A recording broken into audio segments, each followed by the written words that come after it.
ভাৱটো ৰাখিবলৈ বিচাৰোঁ। ভাৰত এটা বিশাল দেশ, আমাৰ পৰম্পৰা, আমাৰ ভাতৃত্ব মনোভাৱ আজি যোৱা 10 বছৰ 15 বছৰৰ পৰা নহয়, আজিৰ পৰা 5000 বছৰ আগৰ পৰাই আমাৰ সংস্কৃতিয়ে হৈছে মিলনৰ সংস্কৃতি। আমাৰ পৰম্পৰাই হৈছে মানে ইজনৰ প্ৰতি সন্মান ৰখা এটা পৰম্পৰা।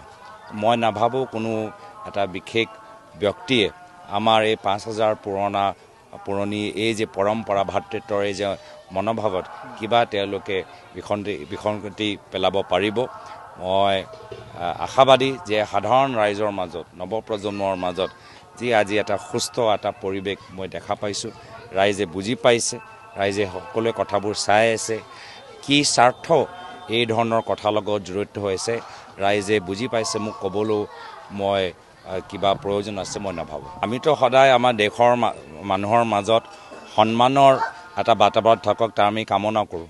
আজি মই এজন হিন্দু, মোৰ হিন্দু ধৰ্ম মোক শিকায় যে শিখ ধৰ্মৰ প্ৰতি, ইছলাম ধৰ্মৰ প্ৰতি, খ্ৰীষ্টান ধৰ্মৰ প্ৰতি, বৌদ্ধ ধৰ্মৰ প্ৰতি মোক সন্মান দিয়াটো মোৰ ধৰ্মই মোক শিকায়। আজি যি প্ৰাৰ্থনা আমি মন্দিৰত গৈ কৰোঁ যে আমাৰ ল'ৰা ছোৱালীবোৰ ভালদৰে ডাঙৰ হওক, আমাৰ সমাজৰ পৰা আমাৰ বিপদৰ পৰা আঁতৰত ৰাখক, আমাৰ দুখীয়া মানুহৰ জীৱনত আৰু উন্নয়নৰ পোহৰ আহক, একে প্ৰাৰ্থনা আজি স্থানীয় ৰাইজে আজি এই পবিত্ৰ সময়ত নিজৰ দুৱাৰ জৰিয়তে প্ৰকাশ কৰি আছে। তো আমি সকলোৱে নিজৰ ঘৰৰ বাবে চিন্তা কৰোঁ, নিজৰ পৰিয়ালৰ বাবে চিন্তা কৰোঁ, নিজৰ সমাজৰ মাজত সদায় শান্তি থাকোঁ, আমি সকলোৱে ভাল মানুহ হ'বলৈ বিচাৰোঁ।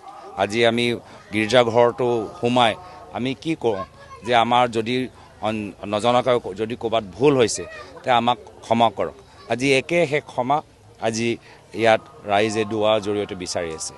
আজি নৱৰাত্ৰিৰ সময়ত আমি আমাৰ ফাষ্টিং থাকে, উপবাস থাকে, বা খ্ৰীষ্টান ধৰ্ম তেওঁলোকৰ 40 দিনৰ লেণ্ট থাকে, ইয়াত 30 দিনৰ ইছলাম ধৰ্মত ৰোজা তেওঁলোকে ৰাখে।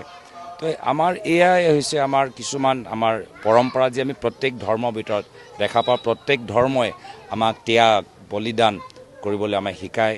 প্ৰত্যেক ধৰ্মই আমাক নিজৰ ভুলৰ অপৰাধৰ বাবে ক্ষমা বিচৰা শিকায়। প্ৰত্যেক ধৰ্মই আমাতকৈ আৰু দুখীয়া মানুহক সহায় কৰা শিকায়। আৰু এই যে এয়া হৈছে আমি যে এই ধৰ্মক নিজৰ ধৰ্মৰ নীতি নিয়মবোৰ যে পাহৰি যোৱা নাই আৰু সদায় সকলোৰ প্ৰতি সন্মান আমি এই মনোভাৱ যে ৰাখিছোঁ, তাৰ বাবেহে ভাৰত স্বাধীন হ'ল, তাৰ বাবে ভাৰত ইমান 5000 বছৰৰ পৰা জিলিকি আছে আৰু জিলিকি থাকিব। তাৰ বাবে আজি আমালোকৰ মাজত কিছু শক্তি থাকিলেও আমাৰ ভাৰত পৰৱৰ্তী দিনত আৰু শক্তিশালী হৈ থাকিব। Stay informed, stay ahead. News NE 365